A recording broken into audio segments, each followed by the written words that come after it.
Wild Hall is used for so many things. From Boo at the UU to Parents' Night In to the auction, there are plenty of times we're taking supplies upstairs, downstairs, and back upstairs again. Plus, we need help getting everybody downstairs to enjoy all those events. And sometimes, we all need a little bit extra help.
Thank you, Aaron. What a wonderful way to start our service with one of my favorite songs.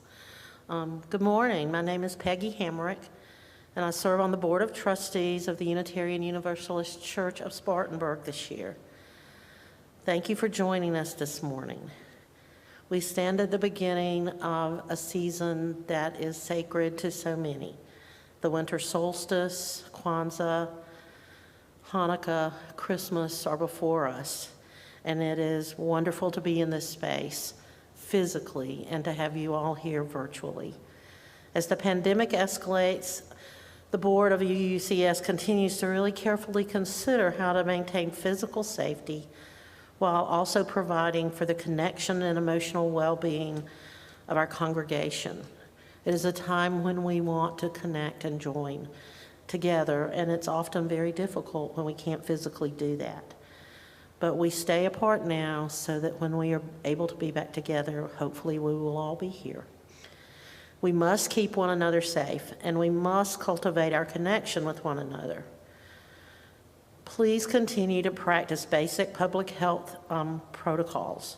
wearing masks, social distancing, limiting group sizes, being outside whenever possible, and yes, we all need to keep washing our hands. Small groups such as covenant groups and committees are encouraged to gather in person outside at homes or on church grounds, weather permitting, and practicing all of our safety protocols. We will also continue to plan one-off events on the church grounds, weather permitting, utilizing careful planning and all of our safety measures. The first two of those have just been wonderful, well attended and very safely done. Allow me to share one special announcement with you this morning. As you may notice in front of me, the bears are coming. We will celebrate Teddy Bear Sunday on December the 6th this year. New bears and other new stuffed animal lovables can be dropped off at the front Hatcher House porch, the one closest to the street, now through December the 6th. Bears can also be dropped off during the social justice drive-by on December the 6th. Please see happenings for more details. For this year, for obvious reasons, no gently used animals will be accepted. The plan is to donate bears again to the Spartanburg Police Department and the Child Advocacy Center. If bears cannot be currently accepted by these organizations due to COVID, we will quarantine and hibernate the bears here at church until they can be distributed later. Especially in times like these, we need each other, and we need the spirit and energy of this place and of this congregation. Thank you for being part of that today. Now I would like to invite my buddy, Brandon Carter, our stewardship chair, to come forward for a brief announcement.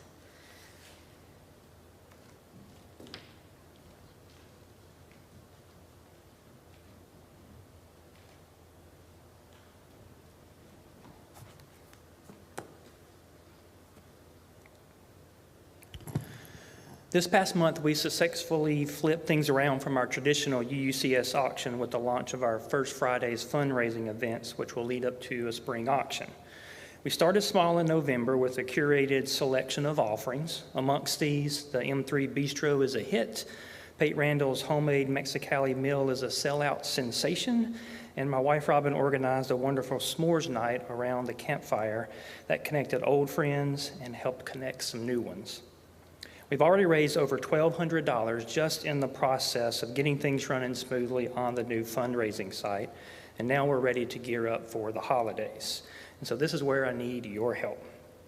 There's still time to share your generosity, your talents, and your space safely with others while helping us raise the money needed to meet our fiscal budget for this year and to support the many programs, services, and wonderful staff here at UUCS. Items, meals, events, and services submitted by this coming Thursday can still make it into the upcoming December reveal. So visit uucs.org/fundraising and click on the First Fridays event link to get started submitting your donation. Then keep an eye on the UUCS website and your email on the first Friday in December. That's this coming Friday, December the 4th, for the official December reveal of these new donated items to the online fundraising store. Remember that these items are first come, first choice, so check out the new updates early to catch items before they sell out. And consider taking a look at the First Friday offerings for gift ideas for your friends and family, and even special events to attend or services that may help you get things around your home ready for the holidays. These December offerings are an excellent way to engage with each other over the holidays and recapture a bit of the fun, good food, and lively conversation which has made past auctions such a success.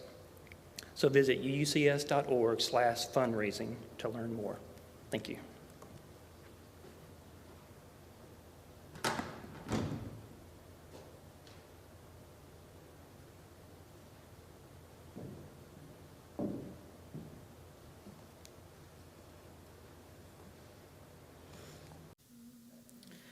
Good morning.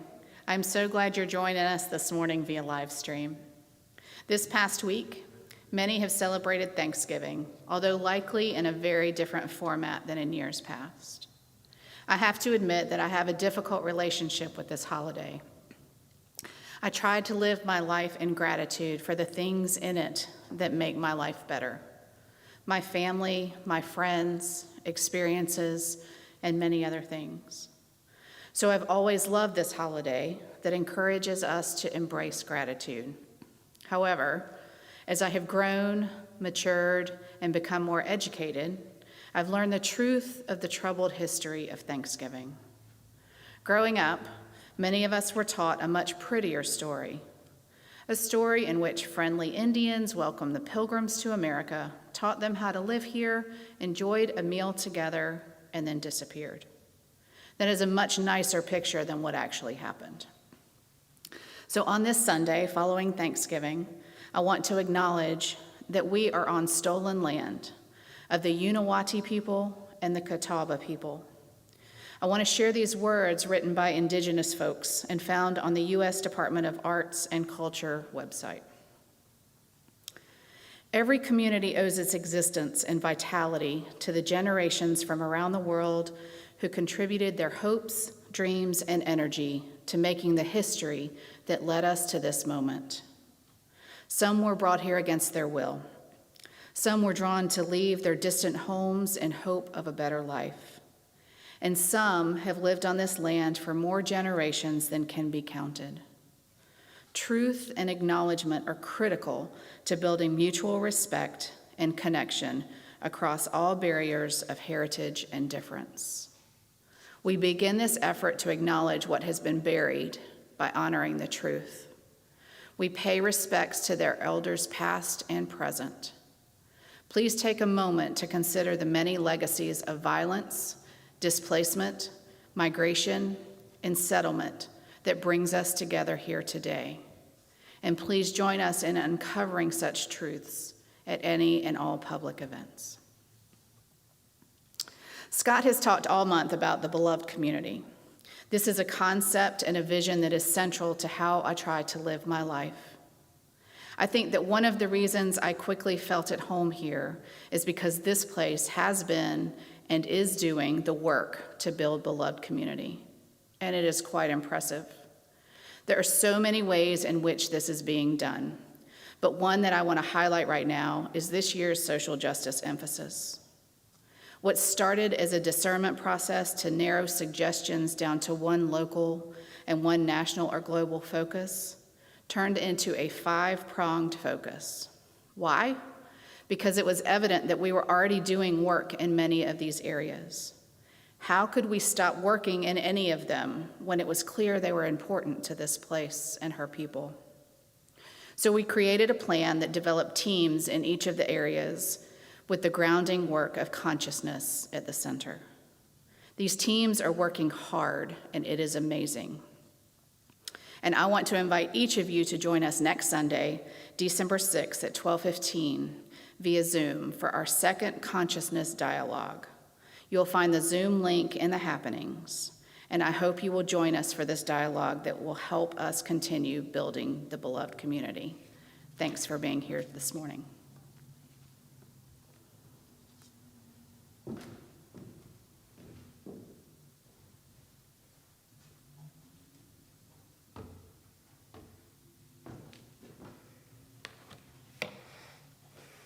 Good morning.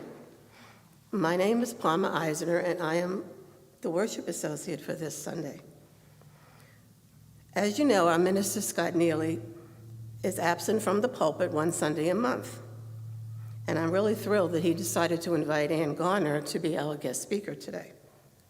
Now, Ann first came to us as an intern ministry, and even though she's finished college, we decided we want to keep her for a while, so we're not letting her go so soon. The chalice lighting is from Advice for Living by Dr. Martin Luther King, Jr., 1957. I am convinced that love is the most durable power in the world. It is not an expression of impractical idealism, but of practical realism. Far from being the pious injunction of a utopian dreamer, love is an absolute necessity for the survival of our civilization. To return hate for hate does nothing but intensify the existence of evil in the universe. Someone must have sense enough and religion enough to cut off the chain of hate and evil. And this can only be done through love. Moreover, love is creative and redemptive. Love builds up and unites. Hate tears down and destroys. The aftermath of fight fire with fire method, which you suggest, is bitterness and chaos. The aftermath of the love method is reconciliation and the creation of the beloved community. Physical force can repress, restrain, coerce, destroy, but it cannot create and organize anything permanent. Only love can do that.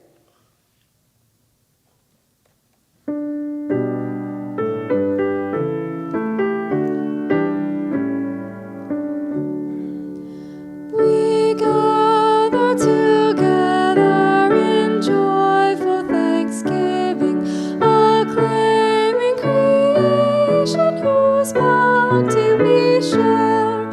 Both sorrow and gladness we find now in our living. We sing a hymn of praise to the life that we bear. We gather together to join in the journey, confirming, committing our passage to be a true affirmation in joy and tribulation. When bound to human care and hope, then we are free.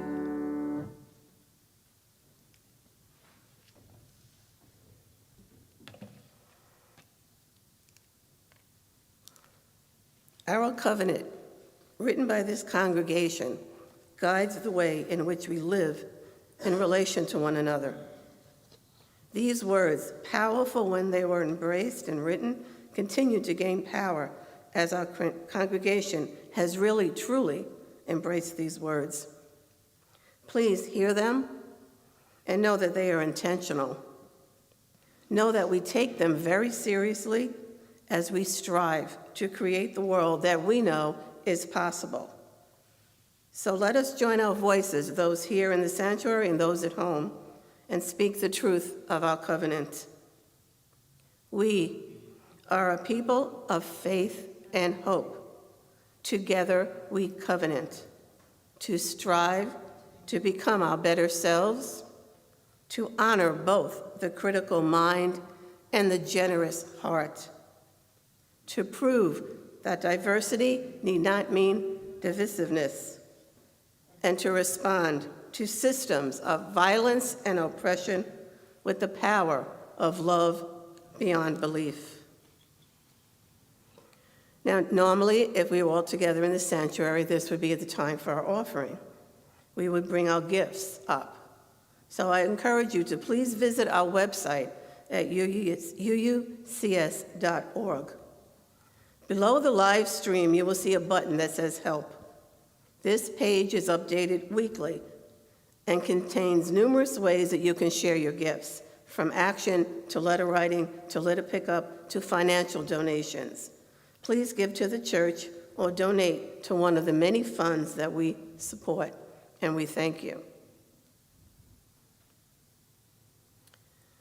This is also the time in our live service when we would normally share our joys and concerns by visiting a rippling bowl to hold one another in our care.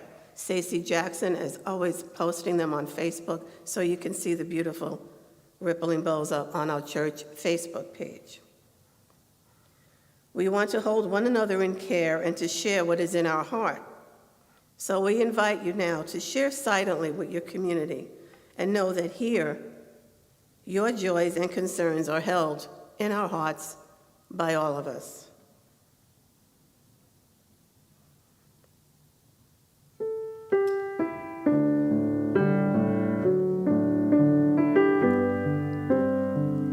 Though I may speak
The reading this morning is from Valerie Kaur, a renowned Sikh activist, filmmaker, and civil rights lawyer.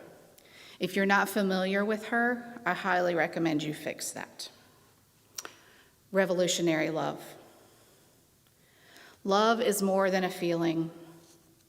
Love is a form of sweet labor, fierce, bloody, imperfect, and life-giving, a choice we make over and over again. If love is sweet labor, love can be taught, modeled, and practiced. This labor engages all our emotions. Joy is the gift of love. Grief is the price of love. Anger protects that which is loved. And when we think we have reached our limit, wonder is the act that returns us to love. Revolutionary love is the choice to enter into wonder and labor for others, for our opponents, and for ourselves, in order to transform the world around us.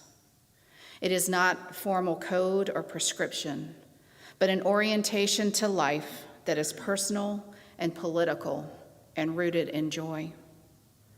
Loving only ourselves is escapism. Loving only our opponents is self-loathing. Loving only others is ineffective. All three practices together make love revolutionary. And revolutionary love can only be practiced in community. Each of us has a role in any given time. We can all be midwives in this time of great transition. The future might still feel dark and unknown, and we might not live to see the world to come. But when we choose to show up with love, our labor becomes an end in itself. We can measure our lives not by what we produce, but by our faithfulness to the labor. Revolutionary love is demanding labor, but it is also creative, transformative, and joyful labor, immeasurably complex and messy, tumultuous and revelatory, marked by wonder and worth it. Revolutionary love is how we last. Join me for a moment of silent reflection.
Revolutionary love equals beloved community.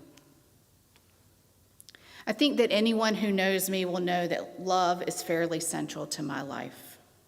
And not the mushy romantic kind of love, although I kind of dig that too. What I'm talking about is the kind of love that is more than a feeling, the kind of love that is an action, where love is a verb.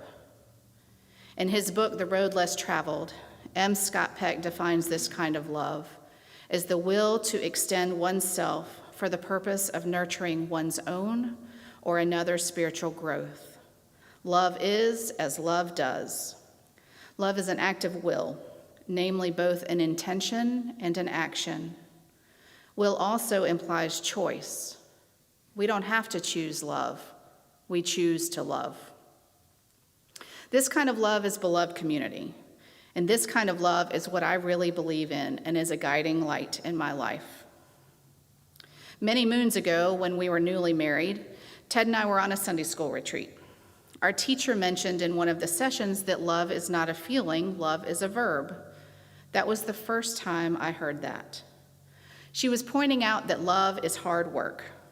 When we are in a relationship, we are choosing to love.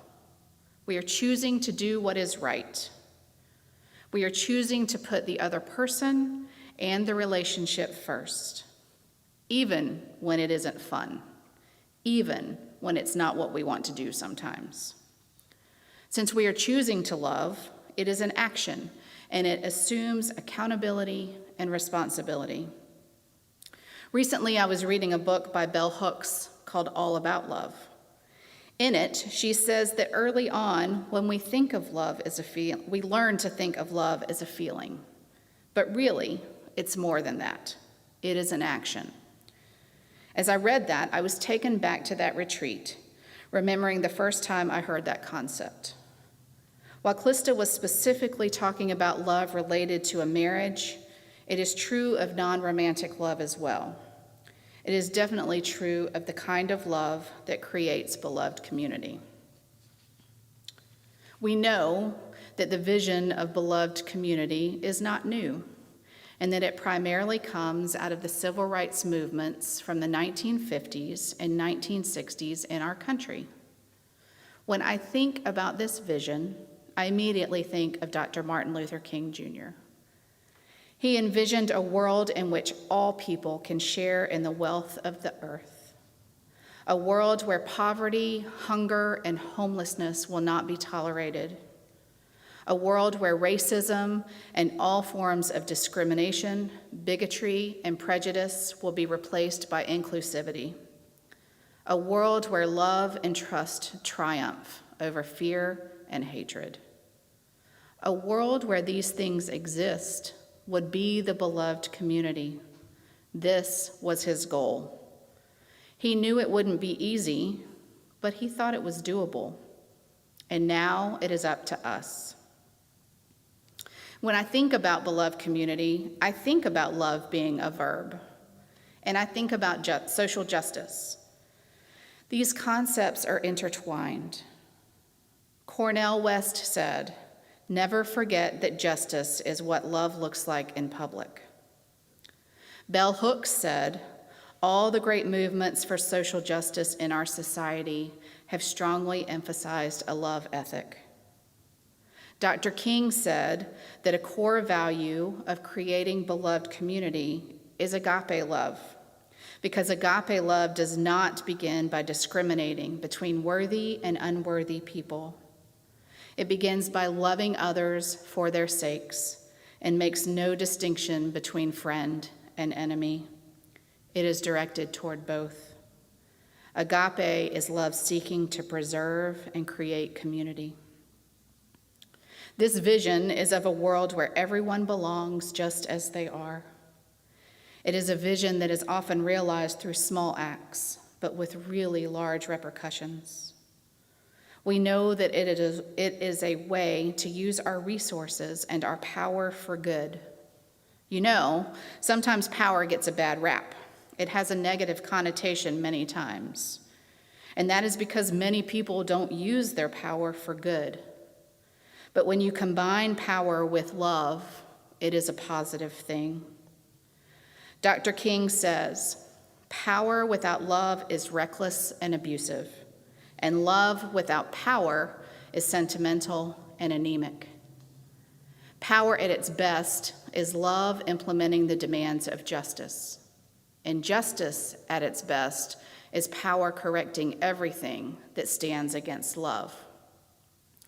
So we should use power and love to come together in order to support the lives of others and ourselves to build a different kind of world. The world that we know is possible. A world where everyone has enough and no one has to be afraid. This is an incredibly beautiful vision and one worth striving for. But how can we make it happen? When we look at the world today, a world that feels so divided, how can we make this a reality? It may seem daunting, impossible, a dream of an optimist, but I know it isn't. I've seen beloved community in action. I'm lucky to be part of several places that are truly building the beloved community. One of them is my Cuban church.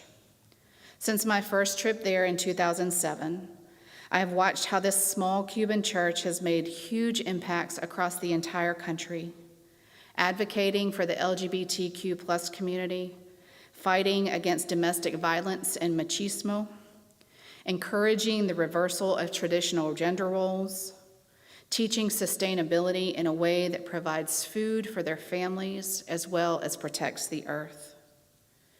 In a country where many residents struggle to have food on their table, the ministers of this church had an idea, and the Project for Human Development was created. At the most basic level, a family will sign up to participate, and they will receive training on how to garden whatever will grow in the space that they have available. Some people have some land, some a small yard, some only a small concrete patio. The training will be personalized to the space they have available. Some families grow fruits, some grow vegetables, some grow herbs.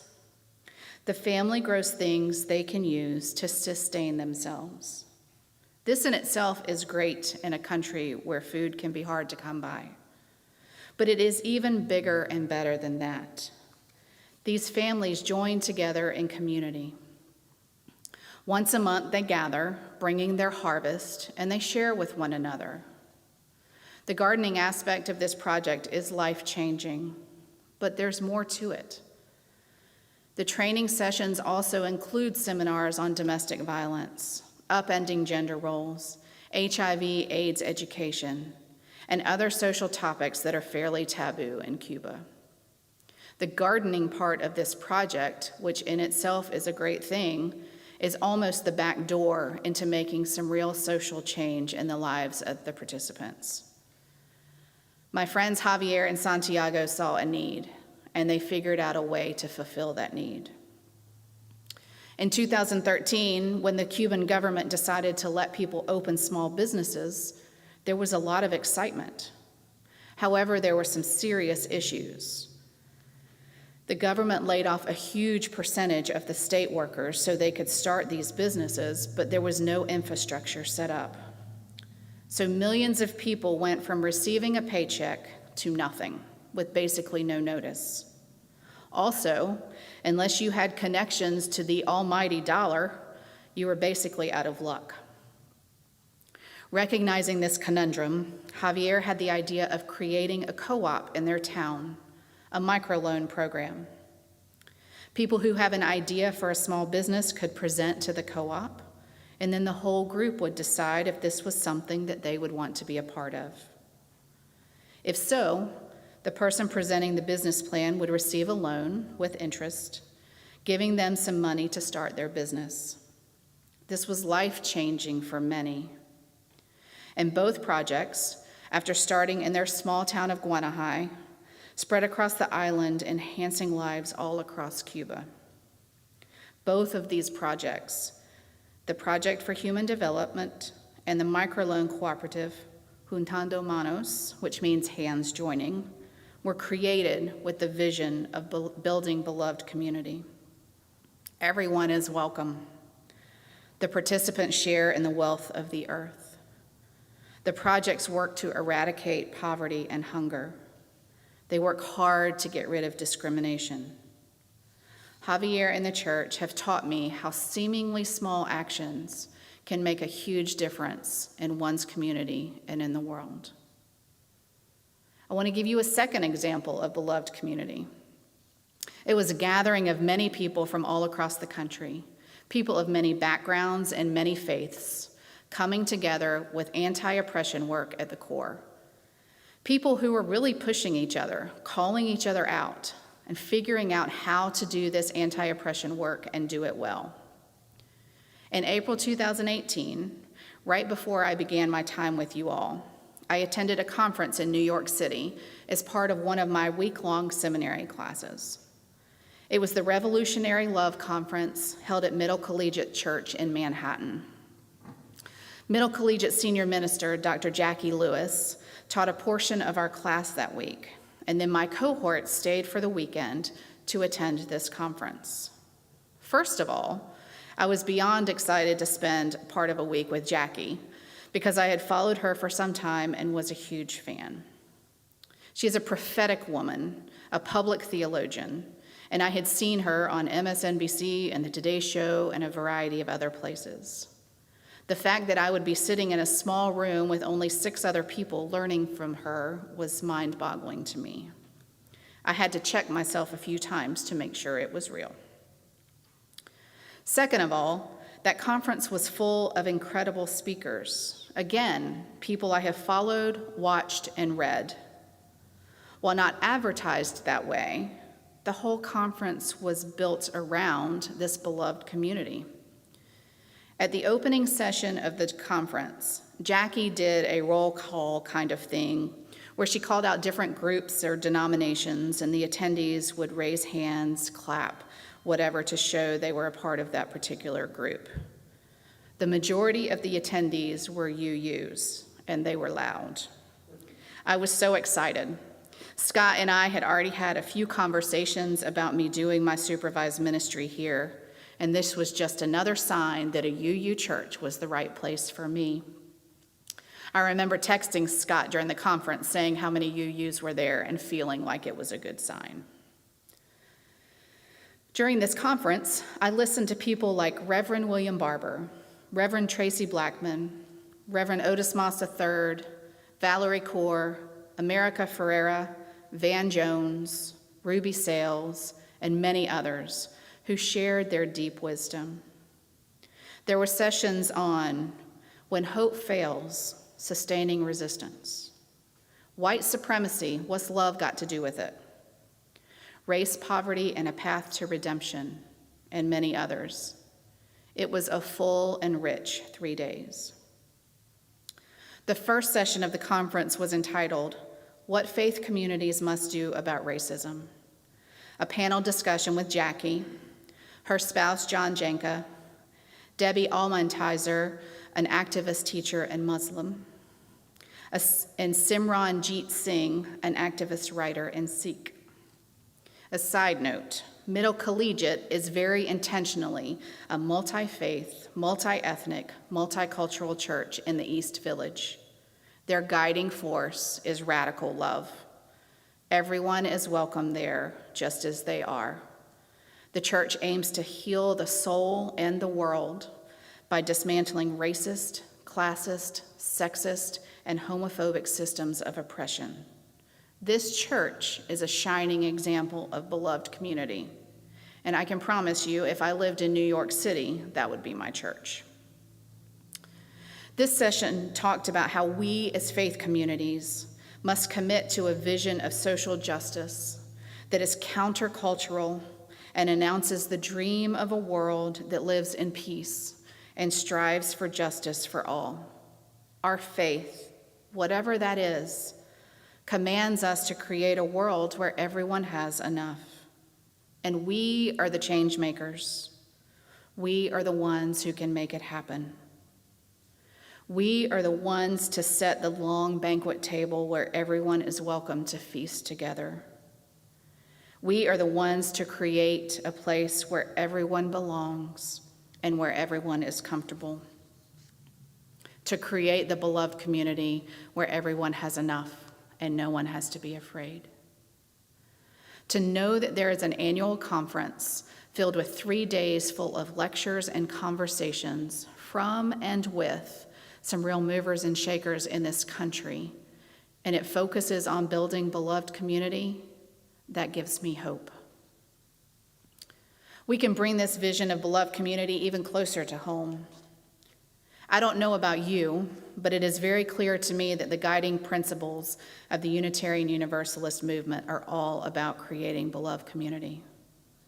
The inherent worth and dignity of every person, justice, equity, and compassion in human relations, acceptance of one another and encouragement to spiritual growth in our congregations, a free and responsible search for truth and meaning, the right of conscience and the use of the democratic process within our congregations and in our society at large, the goal of world community with peace, liberty, and justice for all, and respect for the interdependent web of all existence of which we are a part.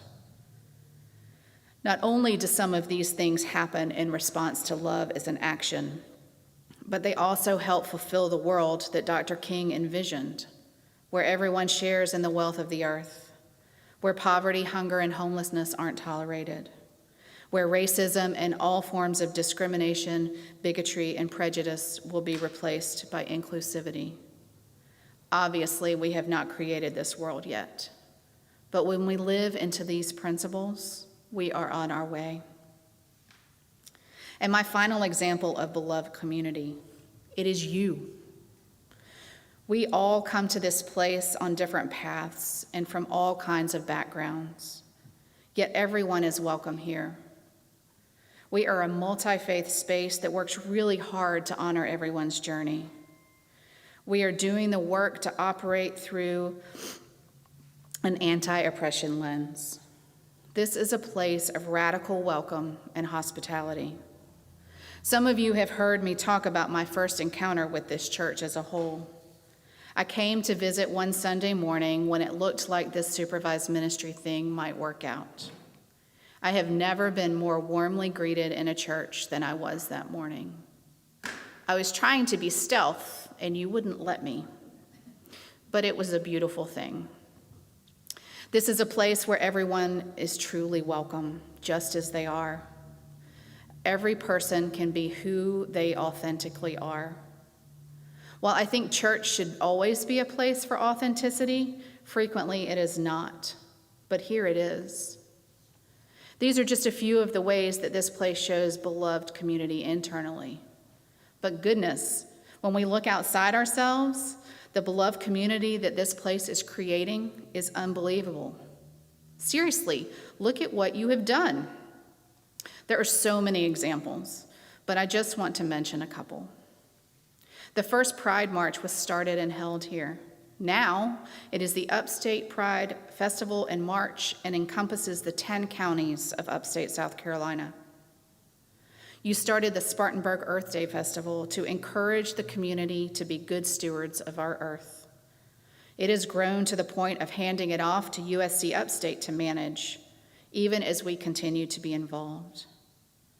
Just over the past 8 months of this pandemic, you have done incredible things to build beloved community, making almost 5,000 masks to share with people in our community and around the country, participating in numerous triple and quintuple social justice drops, where you brought items needed by others around the community. You helped start a fund to assist our Latinx siblings who received no pandemic assistance from our government if only one person in the household was undocumented, regardless of the fact that many are U.S. citizens. And this fund inspired others, and now there is a statewide coalition that has been formed to provide help all across our state. The social justice emphasis for the year is another prime example.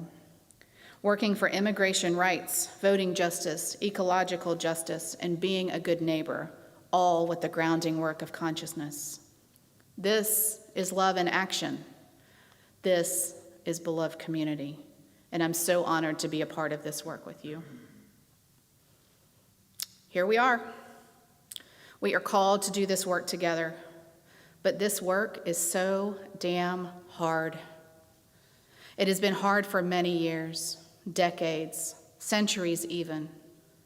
But goodness, just think about what is happening this year, the year 2020, the year that most of us will be really happy to see the end of. It's hard not to see our current world as the opposite of beloved community. We are a divided country. Systemic health and social inequities are putting people of color at a higher risk of getting sick and dying from COVID-19. The systemic racism that has plagued our country for over 400 years has really come to the forefront this year, most notably in the form of police brutality. We have just been through one of the most contentious elections in our country's history. Movements of far-right white supremacist groups are on the rise. Our climate is in danger. There is so much work to be done. We are tired. We are weary. But we must join together and do the work. How do we do it? Revolutionary love is how we do it. Remember, Valerie Kaur says that revolutionary love is the choice to enter into wonder and labor for others, for our opponents, and for ourselves in order to transform the world around us. Revolutionary love as action. Love is a verb. And revolutionary love can only be practiced in community, beloved community. We need to intentionally have relationships with those outside of our boxes. If I am never in a relationship with someone outside of my white, cisgender, whatever other label you want to throw on me box, then how will I understand a context outside of mine? We need to have a holy curiosity about each other's stories. When we do this, it helps us stand together. This helps us do the work with a love ethic, as Bell Hooks suggests. Love becomes a force for justice. When we come together in community and are a part of movements for justice, we create the world that we know is possible. Think about it with me. What are you passionate about? Who do you least understand? And how can you learn more about them? Where can you help? I don't have the easy answer, but I invite you to join me. It's up to us to create the world where everyone has enough and no one has to be afraid. It's up to us to create the beloved community.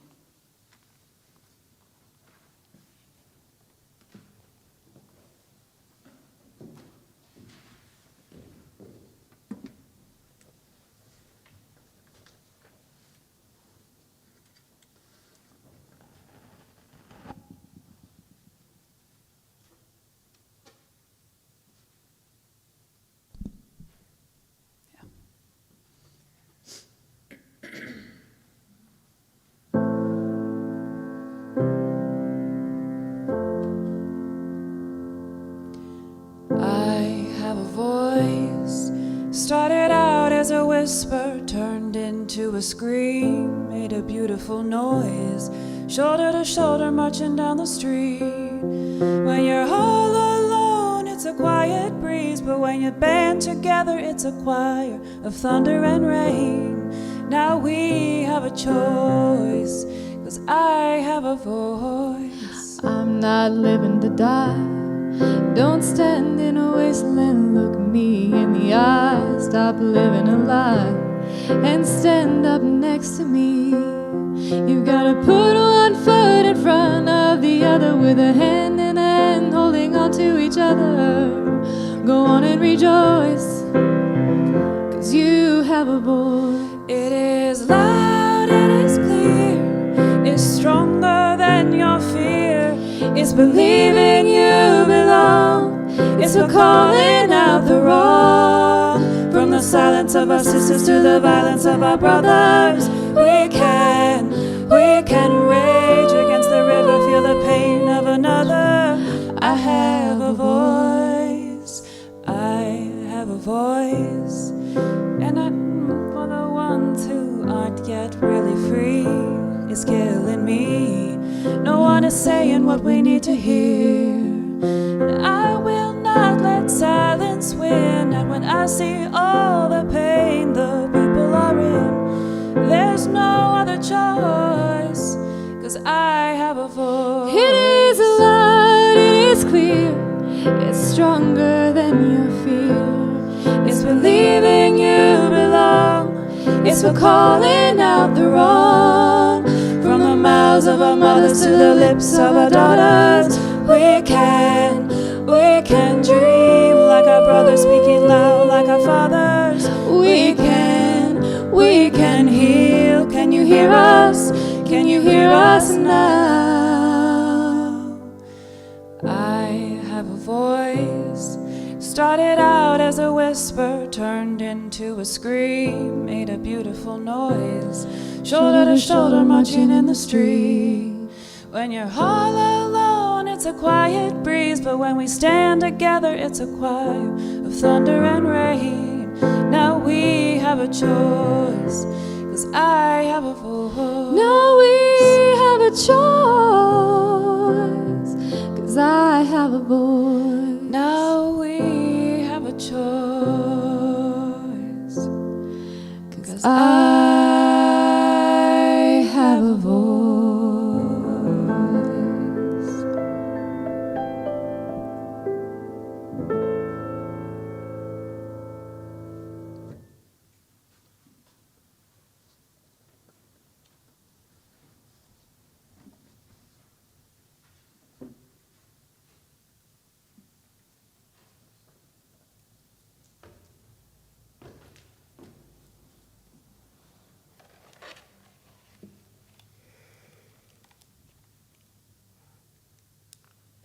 Thank you so much, Erin and Amanda. That was beautiful.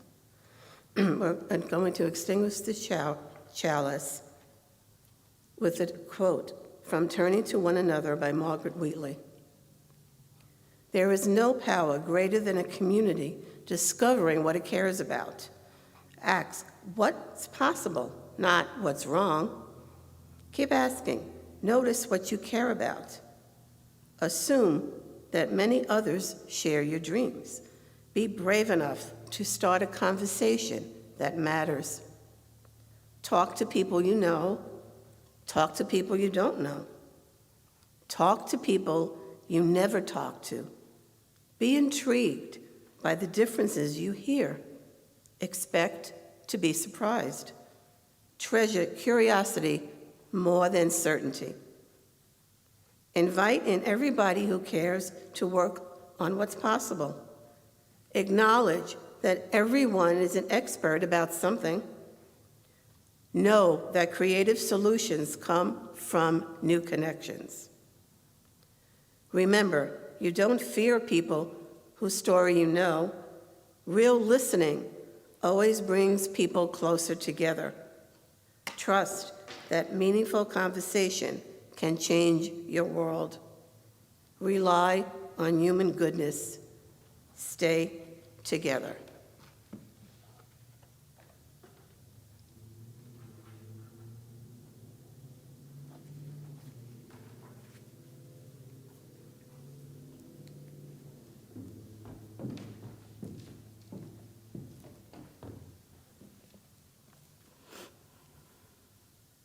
Friends, we are the change makers. We have worked so damn hard, yet there is always work to be done. Together, let's continue doing the transformative acts of revolutionary love so that we can build the beloved community, the world we know is possible, the world where everyone has enough and no one has to be afraid.